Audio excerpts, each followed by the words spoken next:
Hello friends, welcome back to my cooking channel Venus Delight. अगर आपको मेरी video अच्छी लगे तो प्लीज वीडियो को लाइक, शेयर और सब्सक्राइब करना मत भूलेगा। चैनल पर पहली बार हैं तो बेल आइकन को प्रेस करना मत भूलेगा, जिससे कि मेरी आने वाली वीडियो का नोटिफिकेशन आपको मिल सके। फिर बनाना स्टार्ट करते हैं। अगर आपके शरीर में दर्द है, आपको भूख नहीं लगती है, आपका पेट अच्छे से साफ नहीं होता है, तो आपको क्या करना है, आपको लेनी है बस ये आधी चम्मच। जी हाँ, आपको खाना खाने के बाद देना है आधी चम्मच चूरन।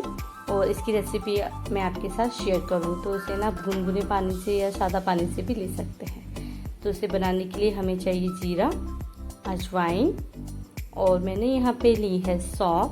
सौंफ के साथ हम लेंगे यहाँ पे मेथी दाना।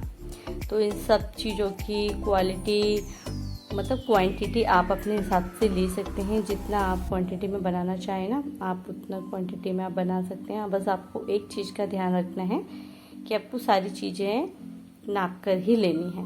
जैसे कि आपने 1/4 कप आपने ये ली है, मेथी दाना लिया है, और या फिर 3 चम्मच ली है, तो उसी क्वांटिटी के हिसाब से आपको लेना है। तो मैंने यहाँ पे क्या किया है, 3 चम्मच यहाँ पे मेथी दाना लिया है और 3 चम्मच ही मैंने यहाँ पे सौंफ लिया है। तो मेथी दाना तो आपको पता ही है, इसमें फाइबर से भरपूर होता है। ये हमारे बालों के लिए, पेट के लिए बहुत अच्छा होता है। और सौंफ हमारे पेट को ना ठंडक देती है। और ये है अजवाइन। अजवाइन से अगर आपका पेट में अगर गैस बन रही है, आपका फूला फूला पेट है, तो वो उसकी भी दिक्कत यहाँ पे कम हो जाएगी। तो देखिए, मैंने यहाँ पे 3 चम्मच मेथी दाना लिया है, 3 चम्मच अजवाइन और 3 चम्मच के करीब मैंने यहाँ पे सौंफ ली थी। और 3 चम्मच के करीब ही मैं यहाँ पे ज़ीरा ले रही हूँ। तो ज़ीरा की क्वांटिटी भी मैंने यहाँ पे बराबर रखी है। तो ज़ीरे के फ़ायदे तो आपको पता ही है, ये हमारे पेट के लिए कितना फ़ायदेमंद है। अगर आप जैसे आपका बॉडी में पेन भी हो रहा है ना, जैसे हम जो लेडीज़ होते हैं, काम करते हैं, तो हमारी बॉडी में पेन होता है, तो उस जगह पे ये ज़ीरा काम आएगा। तो आप या तो ये वाली स्पून ले सकते हैं, इस तरह के मेज़रमेंट वाले कप आते हैं, वो ले सकते हैं। नहीं तो जो नॉर्मल घर की कटोरी होती है ना, वो ले लीजिए। कुछ भी आप एक चीज़ मेज़र करके रख लीजिए, और सारी चीज़ें आपको ऐसे ही बराबर मात्रा में लेनी है। अब हमें क्या करना है, अब हमें लेनी है एक लोई का बर्तन या लोई की कढ़ाई ले लीजिए। उसके अंदर हम सारी चीज़ों को ऐड करेंगे। तो आप चाहो तो एक एक करके भी यहाँ पे भून सकते हो, नहीं तो मेरी तरह सारी चीज़ों को एक साथ डाल दीजिए और लोई की कढ़ाई में ही इसे भूनेगा। सिल्वर की या स्टील की कढ़ाई हमें नहीं लेनी है, इसके लिए हमें लोई की कढ़ाई ही चलेगी। तो देखिए, लोई की कढ़ाई के अंदर मैंने सारी चीज़ों को डाल दिया है और बिल्कुल स्लो आंच पे हमें इसे कंटिन्यूस लगातार चलाते हुए इसे भूनना है।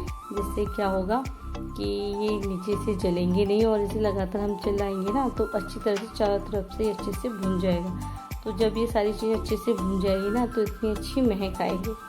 तो देखिए, मसाले हमारे सारे अच्छे से भून चुके हैं और मैंने इसे प्लेट में निकाल लिया है। प्लेट में निकालने के बाद इसे हमें ठंडा करना है, गरम गरम नहीं पीसना है, ठंडा करके ही इसे हम पीसेंगे। तो एक बार आप इस चूरन को घर पे बनाइए और इसे यूज़ करके देखिए, फिर मुझे कमेंट्स में ज़रूर बताइएगा कि आपको ये चूरन की रेसिपी कैसी लगी। तो अगर आपका पेट में अगर कोई परेशानी है, उसकी दिक्कत भी दूर हो जाएगी, पेट ना अच्छे से साफ भी होगा, और जो हमारे शरीर में हल्का हल्का जो दर्द होता है ना, वो भी नहीं होगा। इस चूरन को ना आप बच्चों को भी दे सकते हैं, और मगर आपको ना ये खाना खाने के बाद ही देना है, तभी इसके बेनिफिट हैं। तो खाना खाने के आधे घंटे बाद ही आपको ये चूरन लेना है। तो सारी चीज़ों को मैंने इसके अंदर ऐड कर दिया है, और अब मैं इसके अंदर ऐड करूँगी नमक। तो ये है काला नमक। तो काला नमक डालना बहुत ज़रूरी है, इसकी जगह पे आप सफ़ेद नमक ऐड नहीं कर सकते हैं। तो मैंने यहाँ पे पूरे चूरन के अंदर लगभग 1 चम्मच के करीब मैंने यहाँ पे काला नमक लिया है, और उसको मैंने डाल के साथ में ही पीस लिया है। अब हम पीसने के बाद इसे हम छानेंगे, जिससे क्या होगा कि कोई भी रेस है या कोई भी पार्टिकल्स हैं वो रह जाएंगे, और हमें एकदम फाइन एकदम चूरन जैसे मार्केट में मिलता है ना, बिल्कुल वैसे ही हमें चूरन मिलके तैयार होगा।